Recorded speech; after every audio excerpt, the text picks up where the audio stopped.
everyone. Thank you so much for tuning in. Now, before this episode kicks off, I'm giving you guys a bit of a heads up here. Due to circumstances out of our control, this episode was previously filmed at AmFest, and unfortunately, they moved Media Row inside the exhibitor hall under a really loud speaker. So that caused us a bit of a challenge with the audio, but please hang in there with us. Give it a listen because this episode is filled with an amazing guest with a lot of interesting things to say. And if you wouldn't mind giving it a like, giving it a comment, and giving it a share, that would just really help us continue to bring even more interesting people on and help them share their messages. Thank you so much.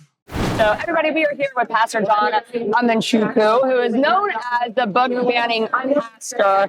So much more than that. You're about to add a film producer to your resume. Oh my goodness, that's so exciting. Like, tell us a little bit about the documentary that you've got that actually just came out. It did. It came out October 3rd. The title of the documentary is 22 Words. Now, those 22 words come from the original school-sponsored prayer that was banned in 1962 and 63 by a wicked witch by the name of Madeline Murray O'Hare, who did not want her son William to have a school-sponsored prayer be recited over him every day.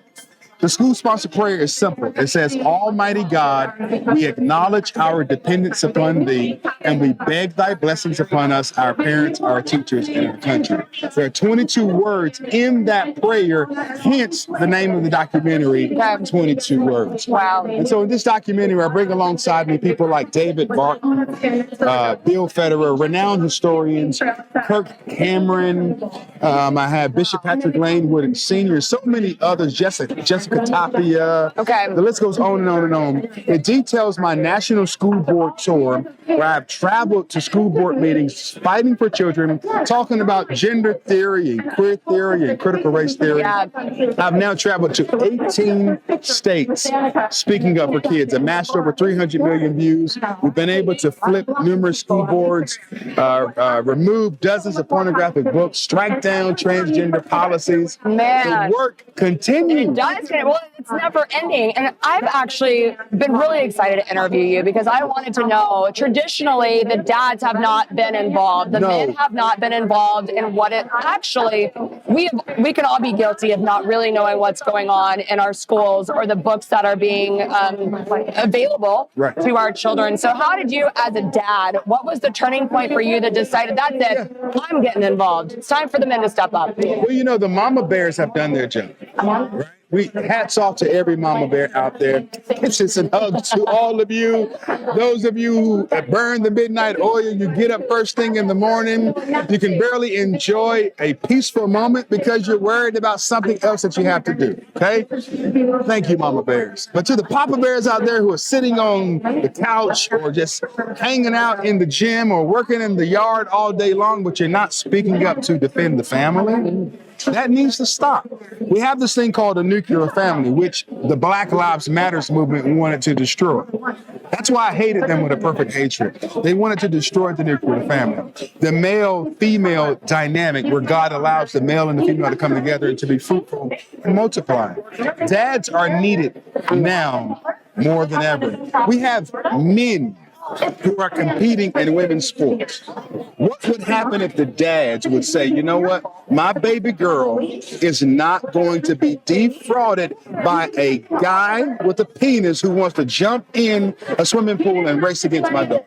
What would happen if the men would stand up? What would happen if men will go to the school board meetings and say, no, you're not going to talk to my 5-year-old child about being trans or non-binary or cisgender, you know? You're not going to do that. What would happen if men said, you know what, we're not going to allow drag queens to gain access to our schools and read to our children? What's happened? Why have men started to step back and take a back seat for so long? To be honest, we have to look at the feminist movement, right?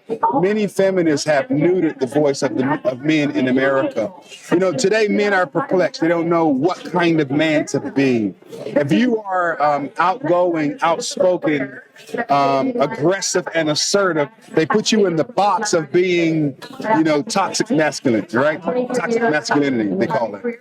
If you are reserved and quiet and soft-spoken, you know, they call you beta. And so men are trying to figure out, so do I be the toxic man? Yeah. Or do I be the beta man? Well, no, just be a man. What does being a man mean? Men protect. Men provide. Men don't wake up in the middle of the night and hear something at the door and say, "Hey, honey, do you hear that?" The man is reaching for his Glock and he's going downstairs to go defend his castle. So men are the first to run to the battle. Men also take that provider role seriously.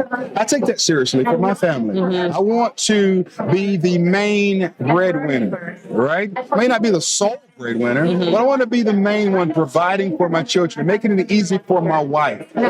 I want to be in a position where if there's any need that my family has, I can meet that need. You know, I want to protect not simply through muscles, but through my mind. I want to heal the minds of my children by encouraging them and speaking the right things over them. And so being a real man doesn't mean that you're being bombastic. It doesn't mean that you rule with an iron fist, but it does mean that you are engaged and that you are willfully working with that mama bear, that mother, that wife, to support her in the home and be the voice of reason for the family and support her. What kind of pushback are you getting from people that say what you are doing is infringing on free speech? Well, what they're doing to me is infringing upon my free speech because they labeled me, the left, as the book banning pastor. They say that because I go to school board meetings and I read from the smut that they put on the bookshelves, and then they call me a book banner, right? And then I've been handcuffed for this. Now, I've never been in handcuffs in my life, not on my honeymoon, not on Valentine's. I ain't never done handcuffs ever, baby. But listen, those handcuffs hurt.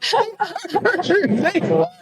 You know, and so they try to insult me, demean me, cancel me, deplatform me, embarrass me, insult me. But at the end of the day, I'm not stopping. I'm going to continue my work in 2025. The election is over, but the rapture, the coming of Jesus is still pending. Absolutely. And what kind of impact are you seeing right now in the schools that you're going to and reading these books? What's happening? Well, number one, we're changing laws. Recently, I went to Murfreesboro, Tennessee, to address a book there. And at that time, they had a statewide law in some districts where parents can't just talk about whatever they want to. They have to just wait and speak to a agenda item or an action item on the list, which suppresses freedom of speech because they only put things on the agenda that they want to talk about. And so I came to a school board meeting and found a creative way to talk about what needed to be talked about. I talked about their October financial report, but also brought up how they allocate the funding. And then I went into the books and how they pay for this smut to be on the bookshelves. And the board chair gabbled me down. He was angry. He was upset. And then the General Assembly, within 12 hours, released a bill. And in that bill, it states that parents, when they go to a school board meeting, they can speak about anything and everything they want to. Wow. So we're changing laws, not only hearts and minds, but we are changing laws. That is amazing. So where can people follow you on social media, find your documentary? Go to 22wordsfilm.com to take a look at the documentary. I'm building my YouTube channel also. So you can follow me on YouTube at John Amanchukwu at REVWU Truth. That's REVWU Truth. Thank you for your support. Absolutely. And thank you so much for your time. Hopefully we're going to get you on Play TV as well so that your message can reach a whole new audience. And we'll tell you all about that later. But thank you for your time. Thank you. We'll be praying for your message that you're going to be sending to all the kids here at Turning Point. Thank you. Thank you So much.